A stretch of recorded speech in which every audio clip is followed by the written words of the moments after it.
आज की अपडेट ऐसी है जो दुश्मन क्या दोस्त देशों को भी चौंकाने में लगी है।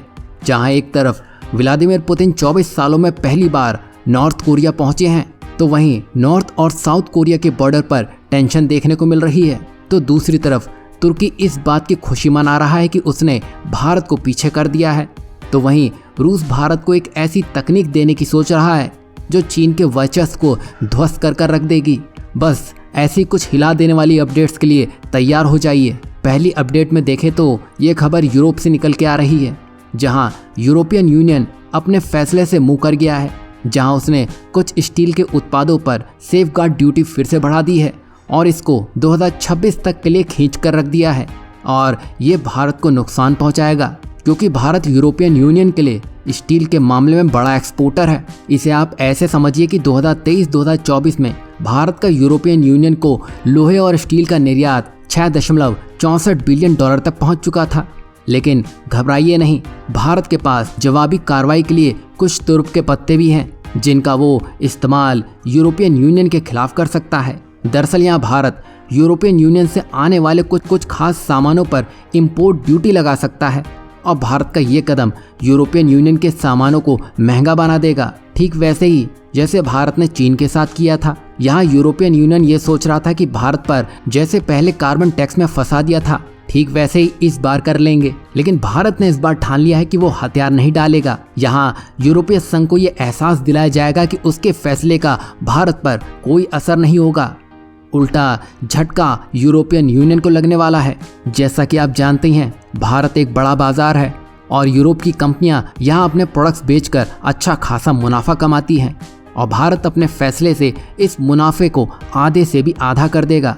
बता दें कि यूरोपियन यूनियन पहले से ही भारत के साथ व्यापार घाटे यानी कि ट्रेड डेफिसिट का सामना कर रहा है। यही नहीं, भारत यूरोप से ज़्यादा सामान खरीदता है और जवाबी कार्रवाई के बाद यूरोप को भारत को बेचे जाने वाले सामान और कम हो जाएंगे, जिससे ये व्यापार असंतुलन और बढ़ जाएगा। फिर यूरोपियन यूनियन की चिंता और बढ़ जाएगी। अब ऐसा ना हो तो दोनों को ही मिलकर समाधान निकालना होगा, वरना ये ट्रेड वॉर का रूप लेता हुआ दिखाई देगा। आपको इन सब में क्या लगता है? क्या भारत को यूरोपियन यूनियन को सबक सिखाना चाहिए या बीच का रास्ता निकालना चाहिए? वहीं दूसरी बड़ी अपडेट में तुर्की बड़ा खुश दिख रहा है, जहां उसने भारत को पछाड़ दिया है। दरअसल 2024 ग्लोबल डिप्लोमेसी इंडेक्स, जो कि ऑस्ट्रेलिया की जानी मानी लोई इंस्टीट्यूट द्वारा निकाला गया है, उसमें भारत 11वें स्थान पर है। वहीं चीन भी अमेरिका से आगे है और तुर्की की खुश होने की वजह यह है कि जहां भारत 11वें स्थान पर है, तो तीसरे स्थान पर तुर्की ने जापान, फ्रांस और रूस को पीछे छोड़कर सबको चौंका दिया है। और यहाँ भारत के पिछड़ने के कई कारण हैं। दरअसल भारत में केवल 850 डिप्लोमेट अधिकारी हैं, जो चीन, अमेरिका और यूके के जैसे देशों की तुलना में बहुत कम है। वहीं आने वाले 5 साल में भारत द्वारा 200 से 300 डिप्लोमेट भर्ती किए जाएंगे, जो कि बाकी देशों की तुलना में काफी कम है। साथ ही विदेश मंत्रालय का जो बजट है वो भी अन्य प्रमुख देशों की तुलना में काफी कम है, जिससे विदेशों में जो मिशन होते हैं उनको चलाना और डिप्लोमेटिक गतिविधियों को बढ़ावा देना मुश्किल हो जाता है। अब तुर्की के तूफान को कुचलने के लिए भारत क्या करे? सबसे पहले तो भारत को हजारों नए डिप्लोमेट अधिकारियों की भर्ती करके वैश्विक मंच पर भारत की मौजूदगी मजबूत करनी होगी।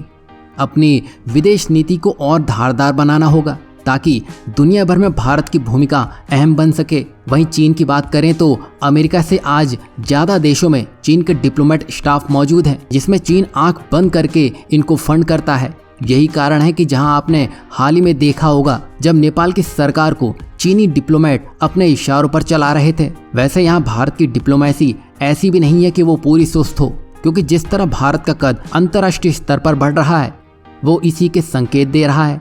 अब भारत सही रास्ते पर है, बस भारत को कुछ ठोस फैसले लेने होंगे, फिर नतीजे कुछ और ही होंगे। फिर तुर्की भी धूल चाटता हुआ दिखाई देगा। वहीं तीसरी बड़ी अपडेट रूस से निकल के आ रही है, जहां चीन से भारत की निर्भरता को कम करने में रूस अपनी क्रिटिकल टेक्नोलॉजी देने को राजी हो चला है, जो भारत की राष्ट्रीय सुरक्षा के दृष्टिकोण से काफी महत्वपूर्ण है, क्योंकि यहाँ रूस भारत को रेयर मिनरल माइनिंग टेक्नोलॉजी देने वाला है। इसे आप ऐसे समझिए कि देश के लिए कुछ मिनरल्स ऐसे होते हैं जो देश की सुरक्षा और अर्थव्यवस्था से जुड़े होते हैं।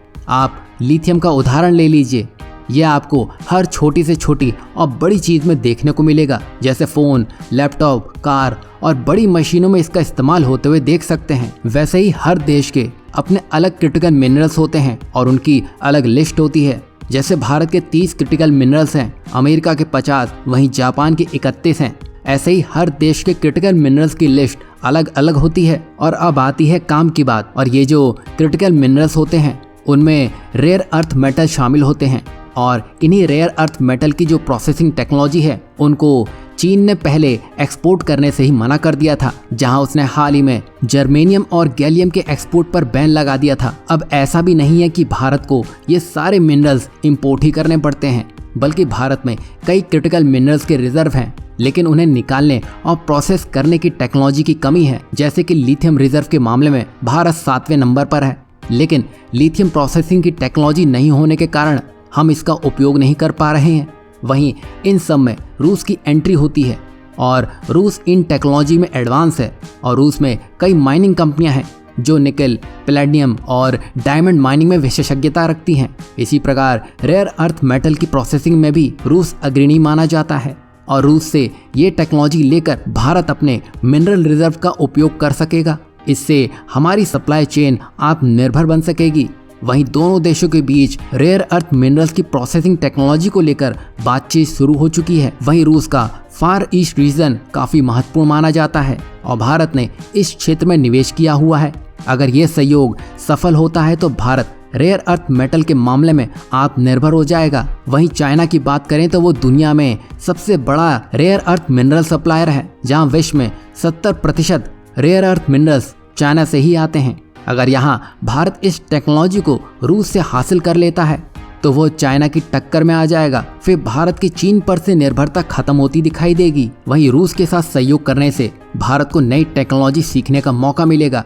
इससे भविष्य में भारत खुद नई टेक्नोलॉजी विकसित कर सकेगा। वहीं चौथी बड़ी अपडेट नॉर्थ कोरिया से आ रही है। जैसा कि हमने आपको बताया था, रूस के राष्ट्रपति व्लादिमीर पुतिन 24 सालों में पहली बार नॉर्थ कोरिया पहुंचे हैं, जहां उनका भव्य स्वागत किया गया। यहाँ वेस्ट के इतने कड़े प्रतिबंध होने के बावजूद भी रूस ने बड़ा कदम उठाया है और इस यात्रा से नॉर्थ कोरिया और रूस के बीच बेहतर होते संबंधों और बढ़ते सैन्य सहयोग को भी दिखाता है। खास बात तो ये है कि यहाँ एक समझौता ऐसा हुआ है जहाँ प्योंगयांग शिखर सम्मेलन में किसी भी देश पर हमला होने पर आपसी सहायता की प्रतिज्ञा शामिल की गई है। खास बात तो ये है कि ये समझौता ऐसे समय में हुआ है जब रूस यूक्रेन से भिड़ने में लगा है। वहीं नॉर्थ कोरिया लगातार 10 दिन में दूसरी बार साउथ कोरिया की सीमा पार की कोशिश में है, जहां साउथ कोरिया के सैनिकों की तरफ से सीमा पार करते हुए चेतावनी के तौर पर फायरिंग भी की गई है। अब यहां रूस का आना और नॉर्थ कोरिया का साउथ कोरिया से पहले ही टेंशन बढ़ा लेना, ऐसा लगता है ये बड़ी प्लानिंग का हिस्सा है। अब देखना यह है कि आने वाले समय में इसका क्या परिणाम निकल के आता है, क्योंकि यहाँ रूस और नॉर्थ कोरिया पहले से ही किसी न किसी टकराव में भिड़े हुए हैं। वैसे यहाँ आपको क्या लगता है, नॉर्थ कोरिया बड़ा कदम उठा सकता है या ये सब बस वेस्ट के लिए एक चेतावनी के संकेत थे?